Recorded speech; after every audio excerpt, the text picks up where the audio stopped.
And we now know with Parkinson's how important it is to make the diagnosis and to offer people treatment. And one of the things that's been shocking to us is the number of countries, a number of places around the world. The World Health Organization recognizes this of people that don't have access to treatment and don't have access to dopamine. Now, we used to think that many, many years ago, decades and decades ago, that if you took dopamine, it might be toxic to brain cells. And the reason that people started to think in that way was there was an experiment where they put dopamine cells in a dish. And these cells were from a tumor called a neuroblastoma. And they dropped dopamine on it. And in the dish, the dopamine cells, they died. And so people thought, oh my gosh, they just assumed that dopamine was toxic. And so there was a whole bunch of things that appeared on the internet and books and that were all false. Those were dopamine in a dish. And actually, dopamine in the human, it's actually good for the dopamine cells. It's good for the brain. And we now have several decades of research showing us, research from Italy, from Africa, and then the latest from Europe. There was a study called the LEAP study showing us that you're better off if you take dopamine than if you don't take dopamine. And there's no difference in the long-term side effects. People are worried, is it going to cause the dyskinesias or the dancing movements? We know that is not true. We know it's actually the progression of the disease and not the medications. So one of the things that we call for in our new book, The Parkinson Plan, is that we should have levodopa access for all. We call for 100% access for everyone.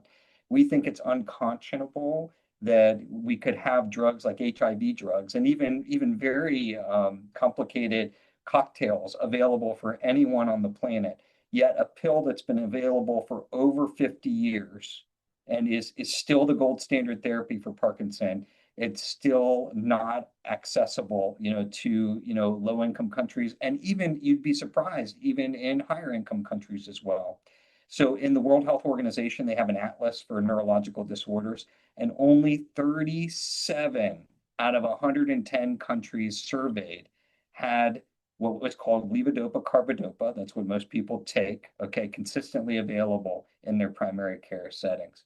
Wow, can you believe that? Okay, I mean, it is just unbelievable. In Africa in 2021, they did a pan-continental survey. In 28 countries that they looked at, only 13, less than half, had the oral medications available. And guess what? Even if you had it available, you might have to spend an entire month's wage just to get your dopamine. So that isn't really availability. And so we know that it's so effective for treatment. We know it can be life-changing, yet we still, have not put a line in the sand and said, we need to make sure the dopamine is available for everyone. And so one of the things in the Parkinson plan is that we say we should have 100% levodopa, for all. So we call for a 0% rise in Parkinson cases. So we know that Parkinson is now the fastest growing neurodegenerative disease in the last two global burden of disease studies. That's crazy. It's growing faster than Alzheimer's, Isabella, faster than Alzheimer's. That's crazy. That's crazy talk, okay? And so when we think about that, we've got to get that, by 2035 to 0%. We've got to increase our funding by 10 times and put a proportional amount of funding into prevention and 100%. So 0, 10, 100. And what's that 100%, Isabella? You asked me. 100% of people should have access to levodopa. So it turns out that it's not a one size fits all. And we learned that with HIV. So if we go at this and we try to say, okay, we're going to make some policy across every country in the world, boom, we're going to snap our fingers and there's going to be dopamine everywhere. It's actually not that simple. We have to work with the individual economies. And the World Health Organization, they have a great template for doing this, okay? And so we need to be working with individual countries. We need to be making generics, available into those countries, making sure we can get it safe, watching our supply chain, looking at the data as it comes along, making sure it's getting to people and making sure not only can people afford it, but they can get it and they can still work their jobs, have their lives.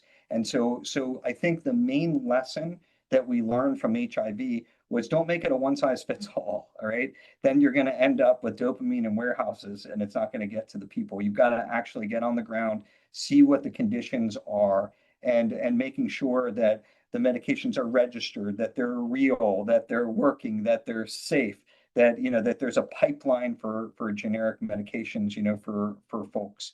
And then also working on projects like food, plants can be food too. And so we have indigenous populations that no matter what the pill is, they won't take the pill, right? So being able to grow certain forms of dopamine, like the mucuna plant, fava beans that have dopamine, and teach people how to get it out without the toxic byproduct, which is actually quite tricky, is important. And so the lessons from HIV is let's do this right, and we can do it. We have the ability to, but not in a one size fits all strategy.